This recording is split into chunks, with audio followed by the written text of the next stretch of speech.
Everyone, स्वागत है आपका स्टडी विंग 22 में। मैं हूं आप लोगों के साथ श्वेता सिन्हा और आज हम लोग बात करेंगे जैन धर्म पे।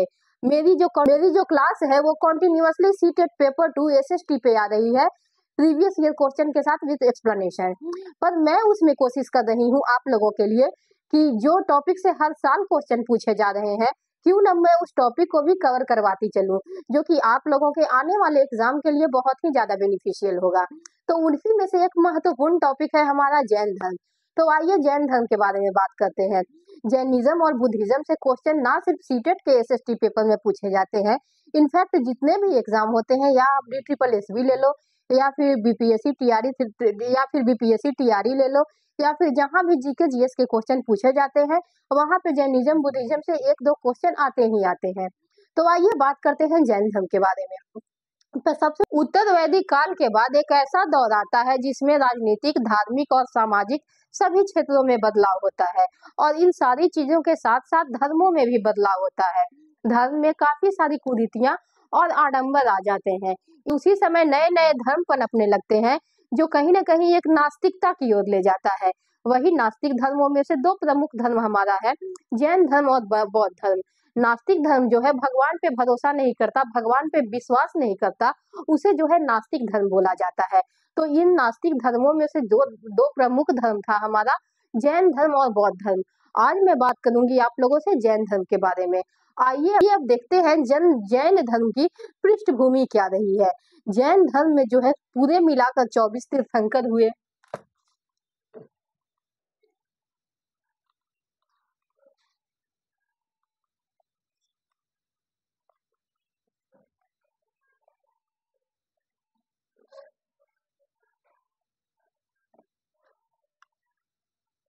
जैन धर्म में जो है वो पूरे तरीके से 24 तीर्थंकर हुए।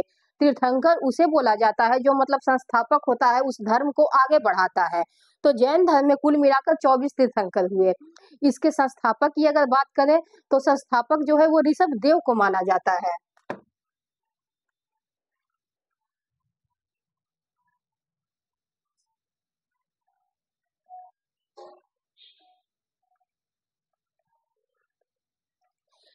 संस्थापक जो है वो ऋषभ देव को माना जाता है। इसके संस्थापक की यदि बात करें तो वो ऋषभ देव को माना जाता है। कुल मिलाकर 24 चल पाए, जिसमें 22 तीर्थंकर की ऐतिहासिकता जो है वो संदिग्ध है, उनके बारे में पता नहीं है। तो जाना जाता है जैसे आदिनाथ, केसरिया, तो मैं लिख देती हूँ आदिनाथ और केसरिया।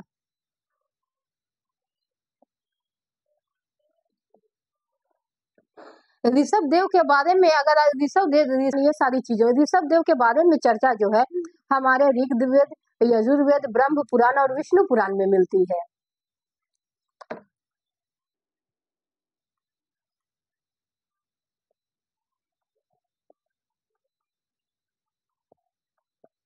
ऋग्वेद, यजुर्वेद,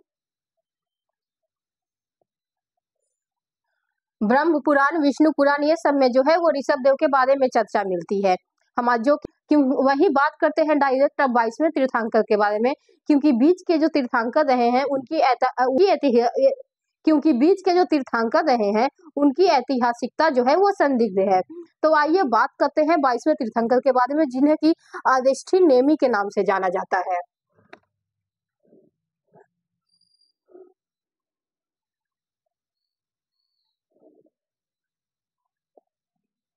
इनसे ज्यादा क्वेश्चन नहीं पूछा जाता अरिस्टोनेमी के बारे में। इन दोनों में एक 22वें तीर्थंकर जो है अरिस्टोनेमी है। तो यहाँ आता है कि ऋषभ देव और अरिस्टोनेमी, तो यहाँ से एक क्वेश्चन आप लोगों से पूछा जाता है कि अरिस्टोनेमी और ऋषभ देव दोनों में क्या समानता है। तो दोनों में यही समानता है कि दोनों के बारे में जो है चर्चा हमारे ऋग्वेद में की गई है। बस अब वही बात करते हैं हमारे 23वें तीर्थंकर के बारे में, जो कि अब वही बात करते हैं हम 23वें तीर्थंकर के बारे में, जिनसे काफी सारे क्वेश्चन पूछे जाते हैं, जिनका नाम जो है वो पार्श्वनाथ है। 23वें तीर्थंकर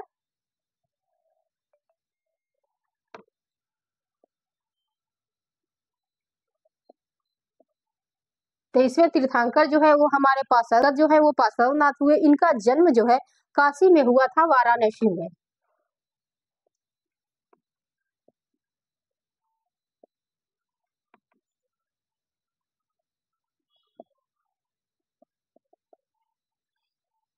तेईसवें तीर्थंकर पार्श्वनाथ का जन्म जो है काशी में हुआ था, वाराणसी में। और इनके पिताजी जो थे वो, इनके पिताजी का नाम जो है वो अश्वसेन था, जो कि उस समय काशी नरेश थे।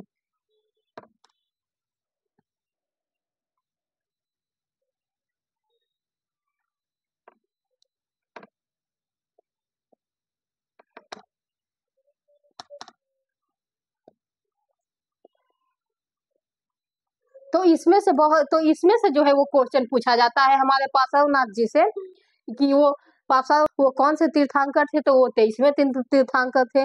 उनका जन्म कहाँ हुआ था? तो उनका जन्म जो है वो काशी वाराणसी में हुआ था। उनके पिता अश्वसेन थे। उनके पिताजी जो थे वो अश्वसेन थे, और वो 28-29 साल के समय में अपने घर का त्याग कर दिया था और ज्ञान प्राप्त करने की तरफ चले गए थे। इन्हें ज्ञान की प्राप्ति कहाँ हुई थी? आइए ये जानते हैं। इन्हें ज्ञान की प्राप्ति हुई थी समेध पर्वत पे।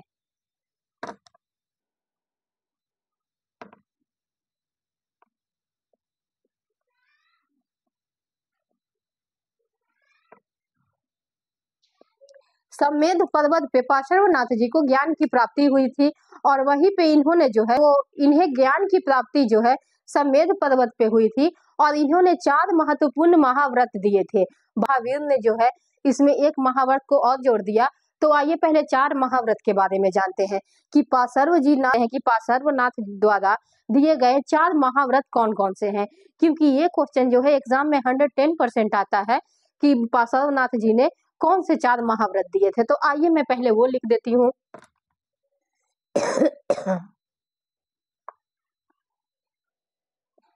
सत्य।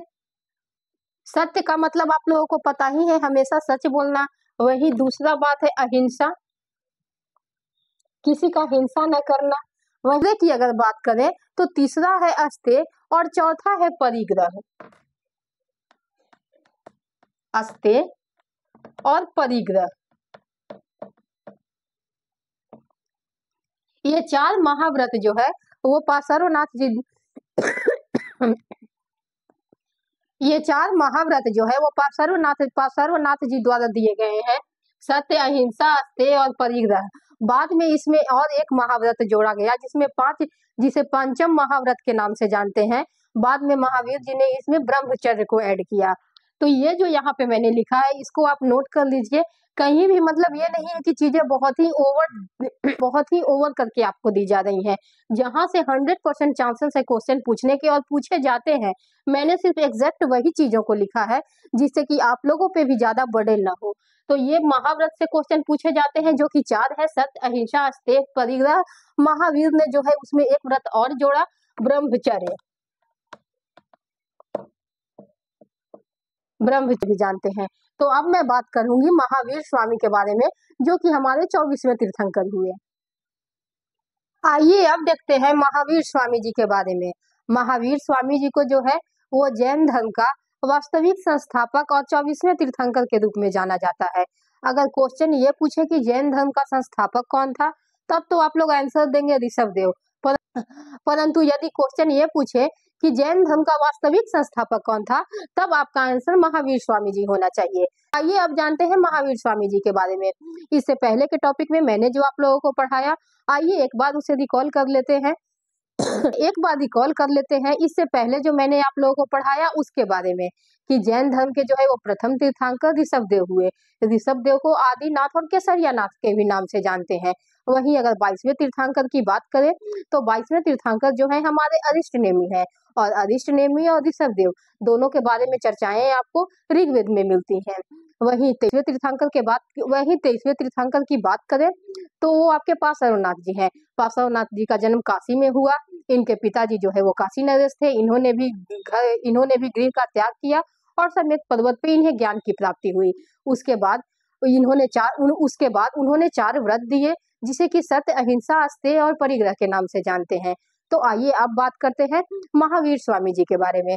महावीर स्वामी जी को जैन धर्म का वास्तविक संस्थापक इसलिए भी माना जाता है कि इसके पहले जितने भी तीर्थंकर हुए उसमें जो है जैन धर्म का इतना विस्तार नहीं हुआ जितना महावीर स्वामी जी के टाइम में हुआ।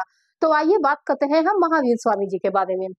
महावीर स्वामी जो है इनका जन्म 540 बीसी में, जो स्वामी जी है, जो महावीर स्वामी जी जो है इनका जन्म 540 बीसी में कुंडग्राम में हुआ, वैशाली में। वहीं इनकी मृत्यु की बात करें तो 468 बीसी पावापुरी में इनकी मृत्यु हुई 72 वर्ष की आयु में। उसके बाद महावीर स्वामी जी के बचपन का नाम जो है वो वर्धमान था। बाद में ज्ञान प्राप्ति के बाद जो है इन्हें महावीर स्वामी के नाम से जाना गया। वहीं इनके पिताजी की अगर बात करें तो इनके पिताजी की यदि बात करें तो इनके पिताजी जो है उनका नाम सिद्धार्थ था, जो कि ज्ञात्रिक कुल के मुखिया थे। तो ये भी सवाल एग्जाम में आता है कि महावीर स्वामी जो थे वो किस कुल के थे, तो वो ज्ञात्रिक कुल के थे। उसके बाद अगर बात करें उनकी माता के बारे में तो इनकी माता जो है त्रिशला थी, जो कि चेटक की बहन थी। चेटक की बहन थी जो कि लिच्छवी नरेश था। बाद में क्या हुआ लिच्छवी नरेश की, जो कि चेटक की बहन थी लिच्छवी नरेश की। बाद में क्या हुआ, यही लिच्छवी नरेश की बेटी से बिंबिसार की शादी हुई। तो बिंबिसार और महावीर स्वामी जो है वो कहीं ना कहीं रिलेटिव भी थे। उसके बाद करते हैं इनकी पत्नी के बारे में। तो इनकी पत्नी का नाम यशोदा था, इनकी पत्नी का नाम जो है वो यशोदा था। उनसे इनको एक पुत्री की प्राप्ति हुई जिसे अनुजा या प्रियदर्शनी के नाम से जानते हैं। उसके बाद अगर बात करें ज्ञान प्राप्ति, तो ज्ञान प्राप्ति महावीर स्वामी जी को जाम्बी ग्राम साल वृक्ष के नीचे ऋजुपालिका नदी के तट पर हुई। अब अगर बात करें 12 वर्ष के बाद इन्होंने कैवल्य की प्राप्ति की थी। 12 वर्ष के बाद इनको कैवल्य की प्राप्ति हुई। जैन धर्म में ज्ञान को प्राप्त करना कैवल्य के नाम से जाना जाता है। तो महावीर स्वामी जो है वो 12 वर्ष तक भटकते रहे। उसके बाद जो है उन्हें कैवल्य की प्राप्ति हुई। अब इन्होंने 30 वर्ष में घर का त्याग किया था अपने बड़े भाई की अनुमति को लेकर। उसके बाद ये 12 वर्ष भटकते रहे। 12 वर्ष भटकने के बाद इन्हें जो है कैवल्य की प्राप्ति, और 12 वर्ष भटकने के बाद इन्हें कैवल्य की प्राप्ति मतलब ज्ञान की प्राप्ति हुई। 12 वर्ष के बाद महावीर स्वामी जी को कैवल्य की प्राप्ति हुई। तो ज्ञान प्राप्ति के बाद इन्हें अलग अलग नामों से बुलाया जाने लगा, जिसमें प्रथम नाम है आपका जिन मतलब होता है विजेता की अपने इच्छाओं पे, अपनी वासनाओं पे विजय प्राप्त कर लेना, उसे जो है जैन धर्म में जिन के नाम से जानते हैं। वहीं अहर्त की बात करें तो अहर्त मीन्स योगी। वहीं दूसरे की बात करें अहर्त की, तो अहर्त मतलब क्या है, योगी, जिसने अपने गृह का त्याग कर दिया, मोह इच्छाओं से सब त्याग कर दिया, वो होता है योगी। वही तीसरे नाम की बात करें तो निर्भय मतलब किसी से उसको भय नहीं, वो पूरी तरह से बंधन मुक्त हो चुका है, बंधन रहित है। तो महावीर स्वामी जी को निर्भय के नाम से भी जाने करें। तो चौथा है हमारा महावीर मतलब साधना के लिए पूरी तरह से समर्पण। जब महावीर स्वामी जी ने गृह का त्याग किया था तो एक वस्त्र पे वो अपने घर का त्याग किए थे, और उसी वर्ष जिसे कि 12 वर्ष में मतलब एक कपड़ा कितना दिन टिकेगा, मतलब एक कपड़ा कितना दिन चलेगा, वो से फट गए थे, चिथड़े हो गए थे। उसके बाद जो है महावीर स्वामी जी ने नए वस्त्र का धारण भी नहीं किया, वो नग्न रह के साधना करते रहे। तो इसलिए उनका नाम जो है महावीर पड़ा था, क्योंकि वो साधना के प्रति पूरी तरह समर्पित थे। मतलब नहीं था कि लोग अगर नग्न देखेंगे तो क्या कहेंगे या क्या सोचेंगे, वो पूरी तरह से साधना के लिए डेडिकेटेड थे। इसके बाद वो पूरी तरह से साधना के लिए डेडिकेटेड थे। इसके बाद जो है महावीर स्वामी जी पे मेरी एक क्लास और आएगी, जिसमें और भी जो तमाम चीजें हैं, जैसे जो है जैन धर्म 2 भागों में विभक्त हुआ, कैसे चीजें हुई, महावीर स्वामी जी ने और क्या क्या किया, वो मैं आप लोगों को अपने नेक्स्ट क्लास में बताऊंगी। मेरी तबीयत थोड़ी सी ठीक नहीं है, इसलिए मेरी कंटिन्यू क्लास नहीं आ पा रही है, 2 दिन से मेरी क्लास नहीं आई, पर अब मैं कोशिश करूंगी कि कंटिन्यू ही मेरी, और पार्ट 2 में जैन धर्म से और भी जो क्वेश्चन पूछे जाते हैं या जैन धर्म में कैसे कैसे क्या हुआ, मेरी वो क्लास आएगी। तब तक के लिए देखते रहिए स्टडी विंग। Thank you.